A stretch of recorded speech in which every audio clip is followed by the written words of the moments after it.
with Property Mythbusters. I'm Ken from Avvora Finance. And I'm Debra Beck-Mewing from Crave Property Advisory. And I'm Gilmovich from Real Property Manager. Thanks for joining us today. Property Mythbusters is all about debunking the myths of property investing. That's right. So we're here to clear up some facts surrounding your venture into the property investing world. And today's a great topic. We're having a look at hotspotting reports. So what are, you're having a giggle there. That's right. So what are hotspotting reports? So for those that don't know, there are companies or consultants or property consultants out there that produce, if you like, the crystal ball reporting into particular areas or suburb picking and put those forward on a hotspotting list, and they could be seen or dressed up as like your top 10 suburbs in 2020 that are going to have fantastic capital growth. Now, Debra, what are the challenges around hotspotting reports as being a tool, if you like, for picking the perfect property investment?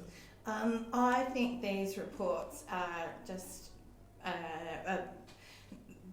a really big trap for people.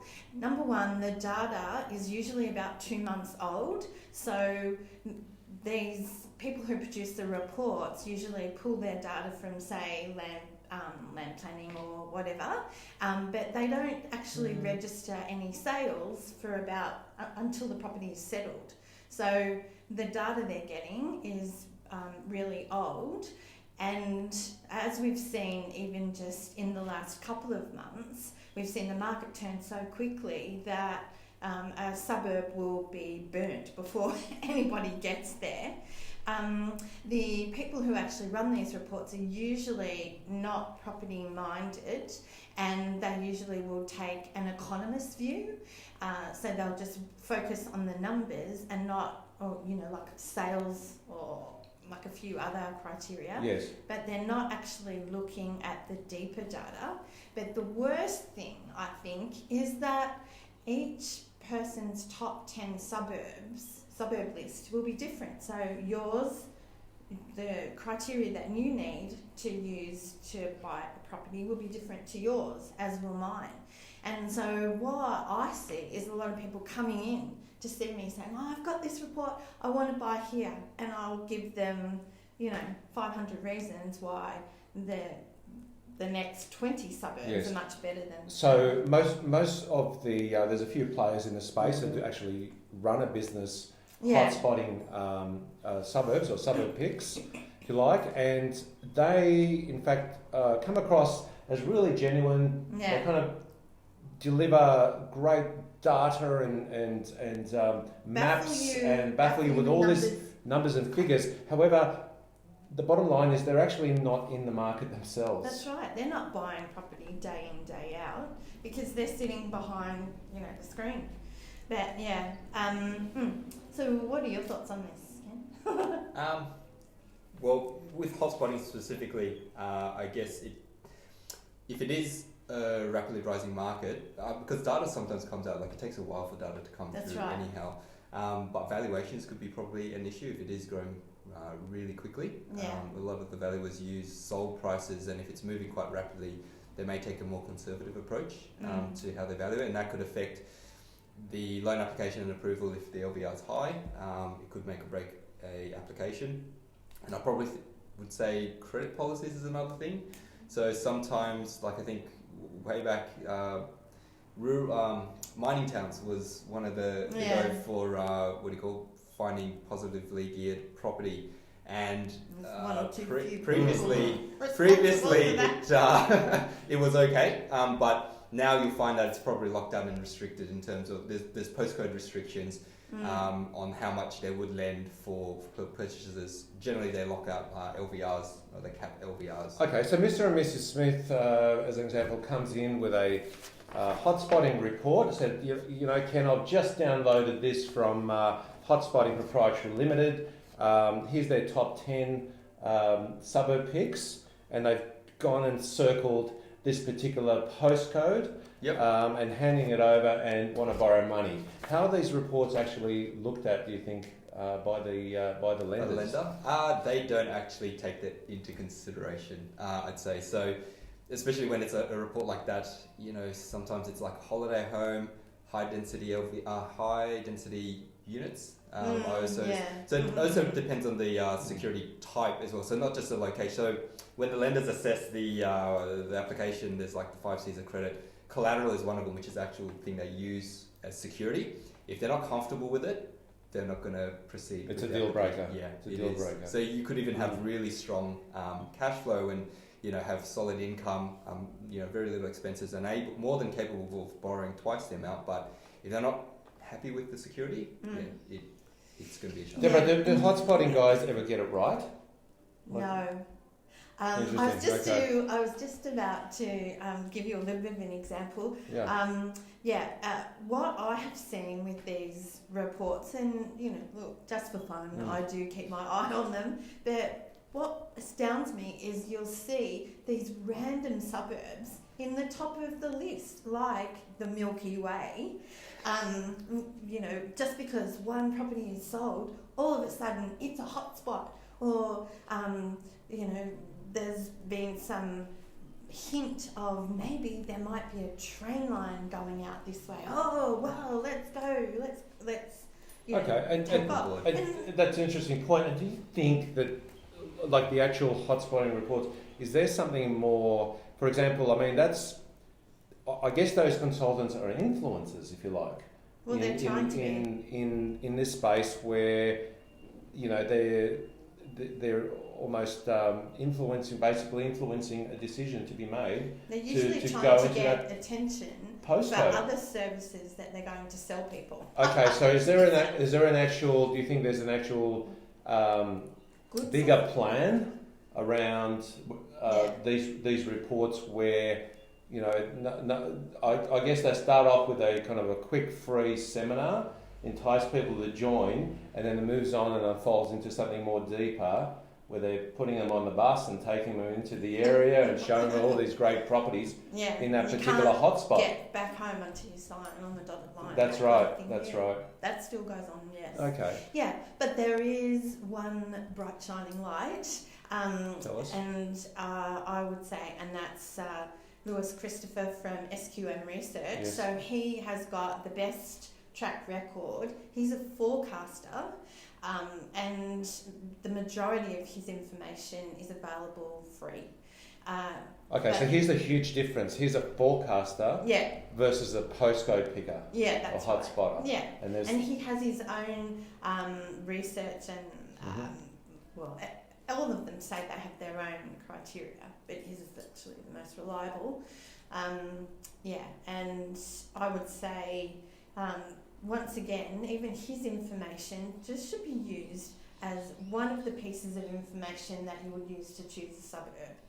And a lot of people do that. They say, oh yes, I used this as a starting point, but I think there's plenty of better ways to start. Okay, well let's now discuss what can we suggest, what are our suggestions here to investors that potentially have come across a hotspotting report.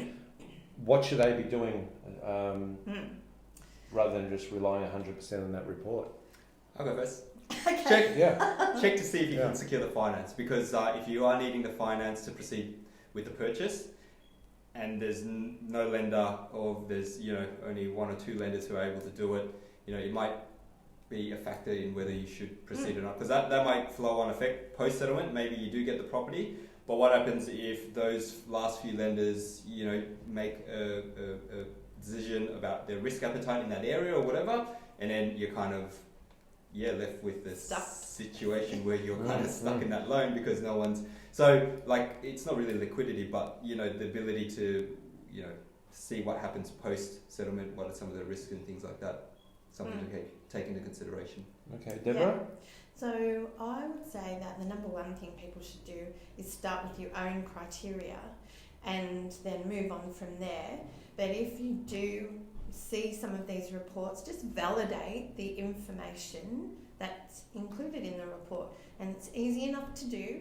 Just go to any one of the housing platforms, so realestate.com or Domain. They all now have very good information about each suburb.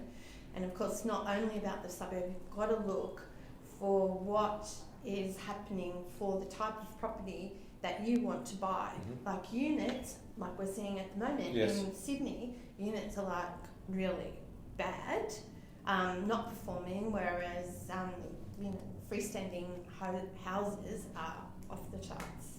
Okay, so you're saying go and seek independent advice, and that could be either I would say that, but that's another thing. Let's say another buyer's agent or property expert that's actually buying in those areas. Yeah, or would you say go directly to the estate agents who are transacting in that area and get a feel? Something on the field as well. I mean, maybe even property managers and things like that within that area, because they're getting insights, especially if it's from an investment point of view. You know, what is happening in that rental market? That's actually that kind of very So check that a validated report that might say you're going to get 9% or 8% those really high return or yields, and validate that by calling a property manager or having a look at the rental returns online yourself. And of course, one of the big issues around the rentals at the moment is vacancy.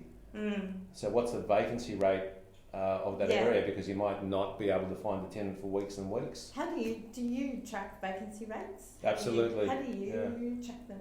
Well, one of them is SQM Research. Actually gives you fantastic data around not only the vacancy rates but the yields itself and the actual postcode rental returns, average returns, like for a 2-bedroom house, 3-bedroom house. Great data, and guess what? It's free. Yeah. It's free at the moment. So at the moment. Yeah. Except Lewis's boom and bust report, so you have to pay for that. But yes, it's worth it. Yeah. Yeah. Yes. Okay. And any other points to close off this session? No, I think like just hearing the different items probably just take different perspectives on before entering into that particular suburb. Check the finance, check the rental yields, check what's happening. Speak to buyers agents, things like that, who can give insights to what's happening. Maybe understand what are some of the drivers behind it, as opposed to just headline items like rental yield will increase by X amount. Top 5 best suburb picks and top 10. But the top 50 and so forth. People do it because the general public loves those lists. Yes, and guess why? Because the media loves it. Media loves it, and it's just, I think it's basically, it's all too hard. I'm just going to rely on this report. I'm going to take a punt because it sounds genuine, and this is where buyers can get caught up. Because they think they'll get a shortcut. Absolutely, it is a shortcut, and it's very easy to shortcut these days because people are time poor, and they don't want to do the hard yards. But this is where things go wrong. They've got to do the hard yards. They can't rely on just one hotspotting report without doing all that back-end due diligence, and I think that's the takeaway today. You've got to go deeper into the data. And actually what's going on in those suburbs, in those reports. And because I've got like a little summary to wrap it up. So if they say it's a hot spot, it's a not spot. Good point. Nice. Yes.